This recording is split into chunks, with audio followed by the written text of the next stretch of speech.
ನಮಸ್ಕಾರ ಸ್ನೇಹಿತರೆ, ಎಲ್ಲರಿಗೂ PKV ಕನ್ನಡ ಯೂಟ್ಯೂಬ್ ಚಾನಲ್ಗೆ ಸ್ವಾಗತ ಸುಸ್ವಾಗತ. ಇಲ್ಲಿ ಬೆಳ್ಳಂಬೆಳಗ್ಗೆ ರಾಜ್ಯ ಸರ್ಕಾರ ಗೃಹಲಕ್ಷ್ಮಿ ಯೋಜನೆಯ 19ನೇ ಕಂತಿನ ಹಣದಲ್ಲಿ ಒಂದು ಭರ್ಜರಿ ಗುಡ್ ನ್ಯೂಸ್ ಅನ್ನ ಕೊಟ್ಟಿರುವಂತದ್ದು. ಹೌದು, ಇಲ್ಲಿ ಗೃಹಲಕ್ಷ್ಮಿ ಯೋಜನೆಯ 19ನೇ ಕಂತಿನ ಹಣ ಇನ್ನೂ ಕೂಡ ನಮ್ಮ ಬ್ಯಾಂಕ್ ಖಾತೆಗೆ ಜಮಾ ಆಗಿಲ್ಲ ಅಂತ ಅನೇಕ ಮಹಿಳೆಯರು ಕಮೆಂಟ್ಸ್ ಅನ್ನ ಮಾಡ್ತಾನೆ ಇದ್ದವರಿಗೆ ಇಲ್ಲಿ ಖುದ್ದಾಗಿ ಮುಖ್ಯಮಂತ್ರಿ ಸಿದ್ದರಾಮಯ್ಯ ಅವರೇ ಗ್ಯಾರಂಟಿ ಸ್ಕೀಮ್ಗಳ ಬಗ್ಗೆ ಒಂದು ಮಹತ್ವದ ಮಾಹಿತಿಯನ್ನು ಅನೌನ್ಸ್ ಮಾಡಿದ್ದಾರೆ. ಹೌದು ಸ್ನೇಹಿತರೆ, ಸೊ ಇಲ್ಲಿ ಯಾವೆಲ್ಲ ಮಹಿಳೆಯರು ಇನ್ನೂ ಕೂಡ ನಮ್ಮ ಬ್ಯಾಂಕಿನ ಅಕೌಂಟ್ಗೆ ಗೃಹಲಕ್ಷ್ಮಿ ಯೋಜನೆಯ 19 ಮತ್ತು 20ನೇ ಕಂತಿನ ಹಣ ಬಂದಿಲ್ಲ ಅಂತ ಇದ್ದವರು ಈ ವಿಡಿಯೋವನ್ನು ಮಿಸ್ ಮಾಡದೆ ಫುಲ್ ವಿಡಿಯೋ ಕೊನೆವರೆಗೂ ನೋಡಿ. ಹಾಗಿದ್ರೆ ಮಾತ್ರ ಫುಲ್ ಇನ್ಫಾರ್ಮೇಶನ್ ನಿಮ್ಗೆ ಅರ್ಥ ಆಗುವಂತದ್ದು. ಬನ್ನಿ ವಿಡಿಯೋವನ್ನು ಶುರು ಮಾಡೋಣ.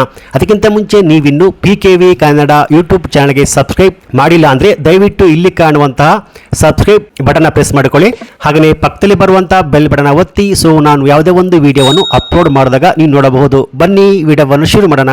ಗೃಹಲಕ್ಷ್ಮಿ ಯೋಜನೆ 19ನೇ ಕಂತಿನ ಹಣ ಯಾವಾಗ ಬರುತ್ತೆ, ಏನಕ್ಕೆ ಬಂದಿಲ್ಲ, ಹಾಗಾದ್ರೆ ಯಾವ ಜಿಲ್ಲೆಗಳಿಗೆ ಜಮಾ ಆಗಿದೆ? ಇಲ್ಲಿ ಸ್ವಲ್ಪ ಜನ ಮಹಿಳೆಯರು ಗೃಹಲಕ್ಷ್ಮಿ ಯೋಜನೆಯ 19ನೇ ಕಂತಿನ ಹಣ ನಮಗೆ ಜಮಾ ಆಗಿದೆ ಅಂತ ಕಮೆಂಟ್ಸ್ ಅನ್ನ ಮಾಡ್ತಾನೆ ಇದ್ದಾರೆ. ಹಾಗೆ ಅನೇಕ ಜನ ಕೂಡ ಇಲ್ಲಿ ನಮ್ಮ ಬ್ಯಾಂಕ್ ಖಾತೆಗೆ ಹಣ ಜಮಾ ಆಗಿಲ್ಲ ಅಂತ ಕಮೆಂಟ್ಸ್ ಅನ್ನ ಮಾಡ್ತಾನೆ ಇದ್ದಾರೆ. ಸೊ ಹಾಗಾದ್ರೆ ಯಾವ ಜಿಲ್ಲೆಗಳಿಗೆ ಜಮಾ ಆಗಿದೆ, ಯಾವ ಜಿಲ್ಲೆಗಳಿಗೆ ಜಮಾ ಆಗಿಲ್ಲ ಅಂತ ನೋಡೋಕ್ಕಿಂತ ಮುಂಚೆ ಇಲ್ಲಿ ಖುದ್ದಾಗಿ ಮುಖ್ಯಮಂತ್ರಿ ಸಿದ್ದರಾಮಯ್ಯ ಅವರು ಏನು ಹೇಳಿದ್ದಾರೆ ಅಂತ ನೋಡೋಣ. ಬಿಜೆಪಿ ಅವರು ಕಾಂಗ್ರೆಸ್ ಸರ್ಕಾರ ಪಾಪರಾಗಿದೆ, ದುಡ್ಡಿಲ್ಲ ಅಂತ ಹೇಳ್ತಾನೆ ಇದ್ದಾರೆ. ಸೊ ಇದಕ್ಕೆ ಮುಖ್ಯಮಂತ್ರಿ ಸಿದ್ದರಾಮಯ್ಯ ಅವರು ಸರ್ಕಾರ ಯಾವುದೇ ಕಾರಣಕ್ಕೆ ಪಾಪರಾಗಿಲ್ಲ, ದುಡ್ಡಿಲ್ಲ ಅಂತ ಬಿಜೆಪಿ ಸರ್ಕಾರ ಅವರು ಹೇಳ್ತಾರೆ. ಅವ್ರಿಗೆ ಕೆಲಸ ಇಲ್ಲ.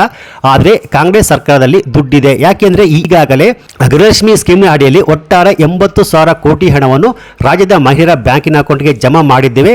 ದುಡ್ಡಿಲ್ಲ ಅಂದ್ರೆ ಇಷ್ಟೊಂದು ಹಣವನ್ನು ನಾವು ಎಲ್ಲಿ ಜಮಾ ಮಾಡ್ತೀವಿ? ಸೊ ರಾಜ್ಯ ಸರ್ಕಾರ ಯಾವುದೇ ಕಾರಣಕ್ಕೂ 5 ಗ್ಯಾರಂಟಿ ಸ್ಕೀಮ್ ಅನ್ನು ಏನು ಅನೌನ್ಸ್ ಮಾಡಿದ್ವಿ ಅದನ್ನ ಸ್ಟಾಪ್ ಮಾಡುವುದಿಲ್ಲ.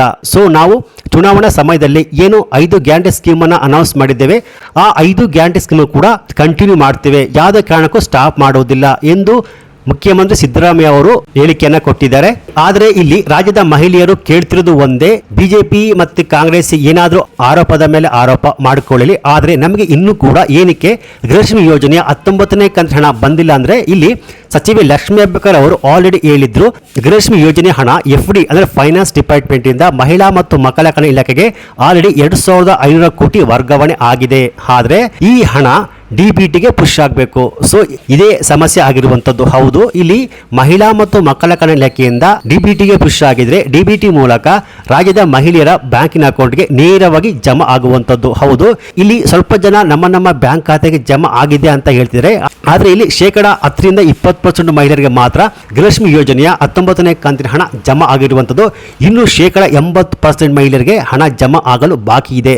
ಸೊ ಹಾಗಾದ್ರೆ ಯಾವಾಗ ಈ ಹಣ ಜಮಾ ಆಗುತ್ತೆ ಅಂದ್ರೆ ಮಹಿಳಾ ಮತ್ತು ಮಕ್ಕಳ ಕಲ್ಯಾಣ ಇಲಾಖೆಯಿಂದ ಸಂಪೂರ್ಣವಾದ ಹಣ DBTಗೆ ಪುಷ್ ಆದ್ಮೇಲೆ ಹಂತವಾಗಿ ರಾಜ್ಯದ ಎಲ್ಲ ಮಹಿಳೆಯರ ಬ್ಯಾಂಕಿನ ಅಕೌಂಟ್ಗೆ ಈ ಹಣ ಜಮಾ ಆಗುತ್ತೆ.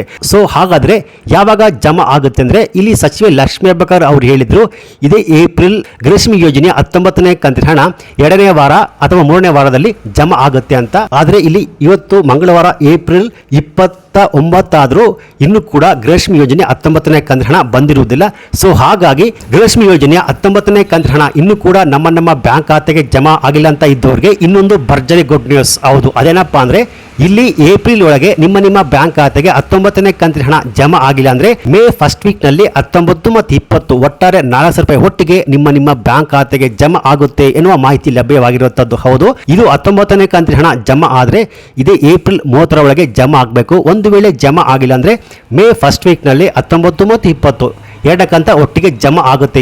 ಸೊ ಹಾಗಾಗಿ ಮೇ ಫಸ್ಟ್ ವೀಕ್ ನಲ್ಲಿ 19 ಮತ್ತು 20ನೇ ಕಂತಿನ ಹಣ ಒಟ್ಟಿಗೆ ನಿಮ್ಮ ಬ್ಯಾಂಕ್ ಖಾತೆಗೆ ಜಮಾ ಆಗುತ್ತೆ ಎನ್ನುವ ಮಾಹಿತಿ ಲಭ್ಯವಾಗಿರುವಂತದ್ದು. ಸೊ ಇವತ್ತು ಮಂಗಳವಾರ ತಾರೀಕು 29ರಂದು ಒಂದು ವೇಳೆ ನಿಮ್ಮ ಬ್ಯಾಂಕಿನ ಅಕೌಂಟ್ಗೆ ಗೃಹಲಕ್ಷ್ಮಿ ಯೋಜನೆಯ 19ನೇ ಕಂತಿನ ಹಣ ಜಮಾ ಆಗಿದ್ರೆ ಈ ವಿಡಿಯೋಗೊಂದು ಲೈಕ್ ಕೊಟ್ಟು ಜಮಾ ಆಗಿದೆ ಅಂತ ಕಮೆಂಟ್ಸ್ ಅನ್ನ ಮಾಡಬಹುದು. ಒಂದು ವೇಳೆ ಜಮಾ ಆಗಿಲ್ಲ ಅಂದ್ರೆ ಈ ವಿಡಿಯೋಗೊಂದು ಲೈಕ್ ಕೊಟ್ಟು ಜಮಾ ಆಗಿಲ್ಲ ಅಂತ ಕಮೆಂಟ್ಸ್ ಅನ್ನು ಮಾಡಬಹುದು. ಸೊ ಈ ಮಾಹಿತಿ ನಿಮ್ಗೆ ಇಷ್ಟ ಆಗಿದ್ರೆ ಈ ವಿಡಿಯೋಗೊಂದು ಲೈಕ್ ಕೊಟ್ಟು ಈ ವಿಡಿಯೋವನ್ನು ಎಲ್ಲರಿಗೂ ಶೇರ್ ಮಾಡಿ. ಹಾಗೆ ಇದೇ ರೀತಿಯಾದ ಸರ್ಕಾರಿ ಮಾಹಿತಿಗೆ ಕೂಡಲೇ PKV ಕನ್ನಡ ಯೂಟ್ಯೂಬ್ ಚಾನಲ್ಗೆ ಸಬ್ಸ್ಕ್ರೈಬ್ ಮಾಡಿ. Thanks for watching.